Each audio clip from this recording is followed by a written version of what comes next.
RR Noticias, la voz de Fernando Ortiz Proal. El gusto de saludar a nuestro querido Fernando, como cada jueves.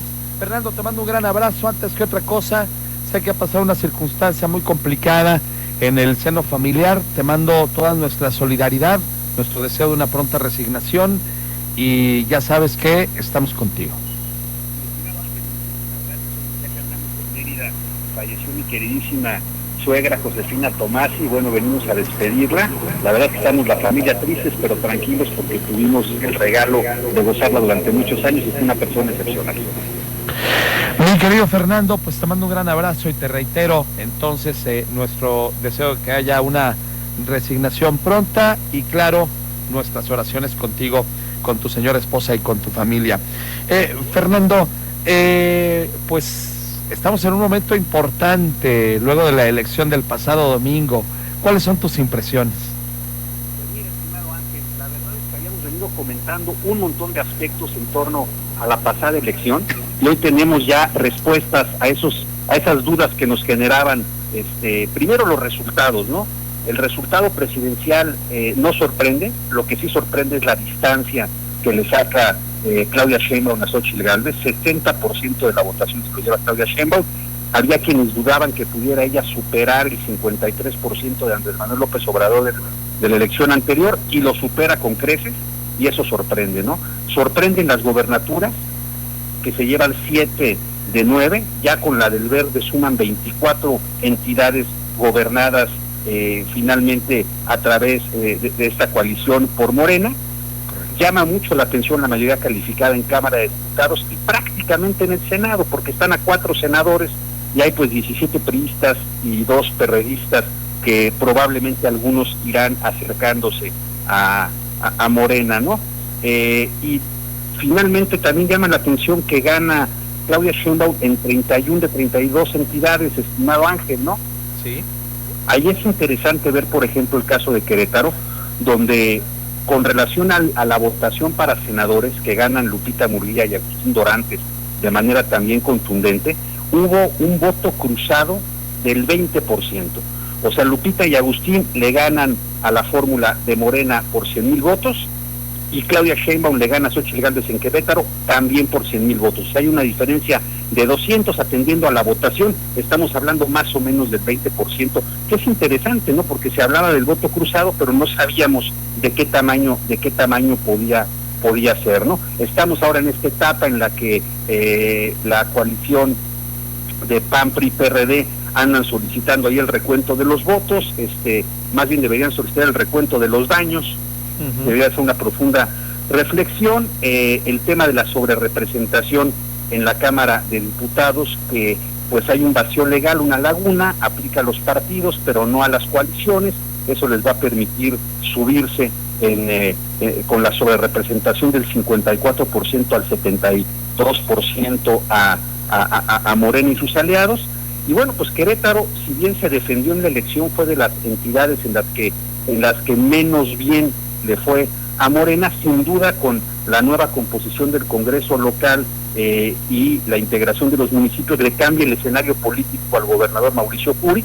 Tiene sin duda en esta segunda etapa de su gobierno una tarea mucho más retadora. Sin embargo, es un hombre que ha demostrado que sabe negociar, que tiene mucho instinto político y seguramente sabrá sacar adelante su administración, ¿no? Y finalmente, estimado Ángel, pues esta noticia del rompimiento ya de Xóchitl Gálvez con Marco Cortés, que ya hubo gritoniza, que le reclamaron el haber reconocido el resultado de la elección con la llamada a Claudia Sheinbaum sin haberlo consultado. Bueno, pues te exhibe de cuerpo entero la crisis ya de la derrota, que es normal, ¿no? Pero además, mi querido Fernando Ortiz Proal, son las 7 de la mañana con 40 minutos. Conversamos esta mañana con Fernando Ortiz Proal, siempre con este acertado punto de vista sobre la actualidad política nacional. Fernando, si alguien tendría que tener la cara tirada en el suelo de la vergüenza ante una pésima estrategia, ante los señalamientos, ante lo que tú me digas y mandes, es el tal Marco Cortés. De verdad que a mí me daba una pena ver a la pobre de Xóchitl, primero a las 7 de la noche, salir a decir que habían ganado prácticamente todo, cuando es evidente que ellos ya tenían los números de que les había ido de la patada.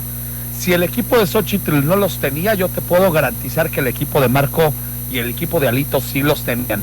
Tú y yo sabemos por experiencia que en un búnker de campaña, así sea el de un diputado, así sea el de un candidato a alcalde, y cuanti más tratándose de un candidato a la presidencia, a la 1 de la tarde, cuando más a las 2 de la tarde, ya saben cómo les está yendo en el terreno político, ya saben, pues evidentemente, en qué va a acabar esta historia, si en triunfo o en llanto. Entonces, el hecho de que hayan salido a las 7 de la noche a decir que habían ganado la elección, y después la pobre de Xochitl a salir acompañada, como salió Cristo, acompañado de dimas y gestas en el Calvario, así Xochitl con Marco de un lado y con Alito del otro, Fernando. Así es, estimado Ángel, la verdad es que sí fue sorprendente el engaño, entre comillas, que pretendían infundirle a la ciudadanía a sabiendas de lo que iba a pasar, ¿no? Y al final lo único que parecía querían era desacreditar la elección, este argumento de la elección de Estado y las inconsistencias. Bueno, ya se hicieron ayer los cómputos distritales, que ya son oficiales, a diferencia de las mantas afuera de las casillas que no tienen implicación jurídica. Los cómputos distritales ya la tienen. Ya para cambiar el resultado de un cómputo distrital se requiere una resolución del Tribunal Electoral, y bueno, se confirma básicamente el resultado de la elección, incluso ampliándose un poquito la diferencia por un 0.1%, ¿no? Entonces me parece que le están jugando mal, Ángel. Me parece que hay que reconocer que si bien para muchos el resultado fue sorpresivo, ese fue el resultado, así votó el pueblo de México, y entonces tendrá que haber una enorme reflexión por parte sobre todo de los partidos perdedores para tratar de entender qué sucedió y tratar de buscar, si quieren ser competitivos, una nueva oferta política para los ciudadanos mexicanos.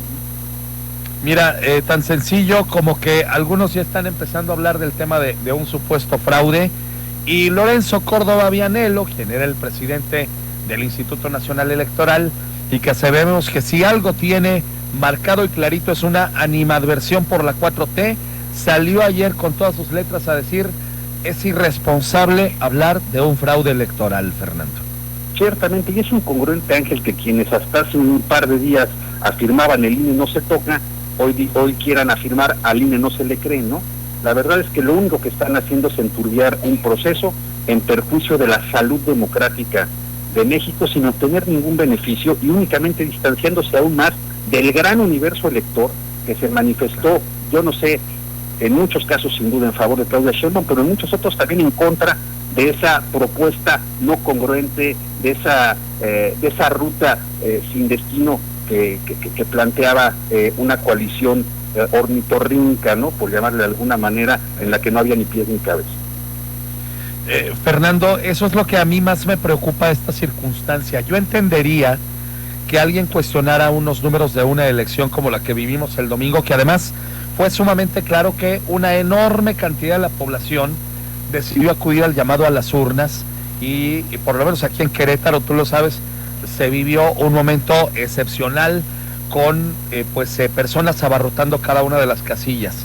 Yo entendería que alguien hablara de cuestionar los números de la elección si el número fuera de un 3, de un 5%, pero hablamos de 30 puntos de diferencia entre la señora Sheinbaum y la señora Gálvez.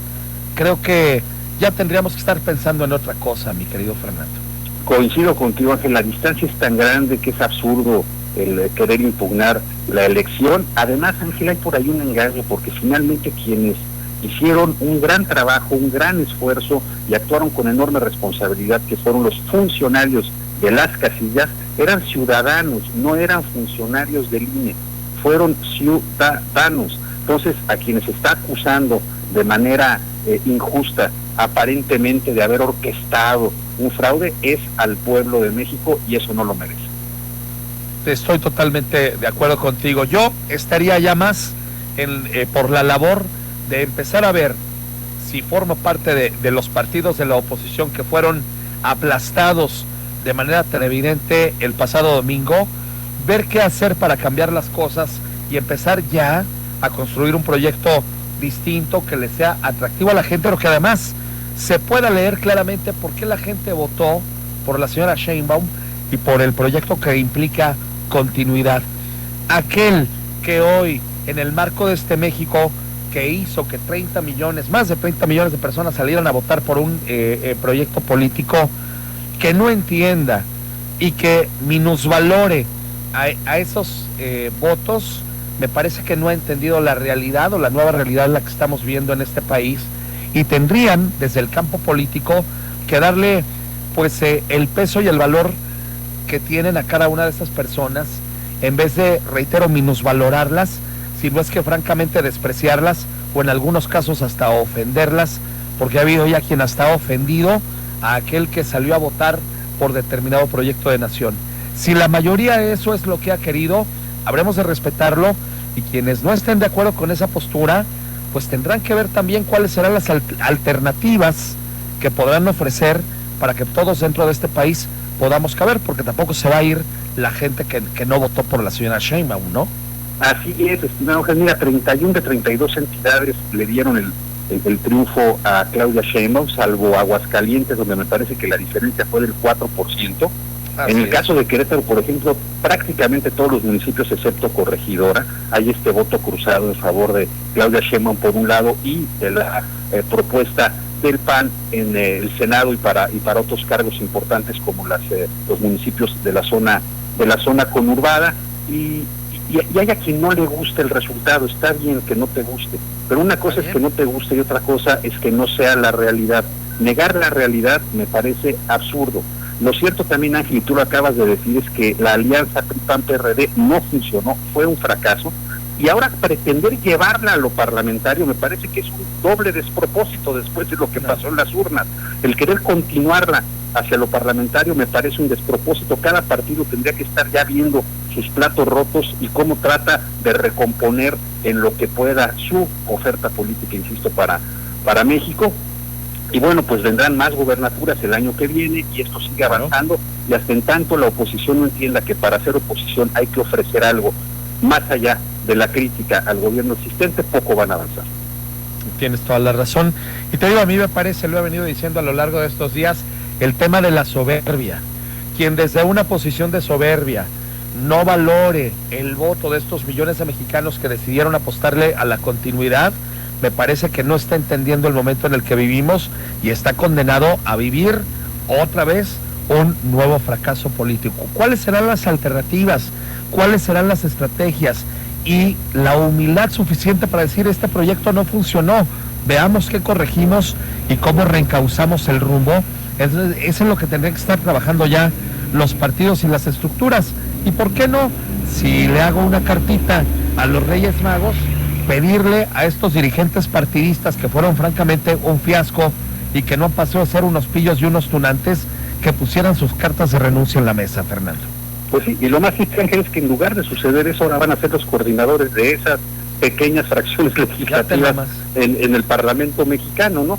Es curioso que hay quien trate como que de estratificar o clasificar esta elección, ¿no? Cuando lo cierto es que Claudia Sheinbaum ganó en los más pobres, en los segmentos más ricos, en los más preparados, en los que han tenido menos oportunidad educativa. En fin, el triunfo, como tú bien señalas, fue tan amplio y tan contundente que lo que debe llevar es a la reflexión en lugar de la impugnación. Insisto, en lugar de recuento de votos, aquí deberían estar haciendo un recuento de daños.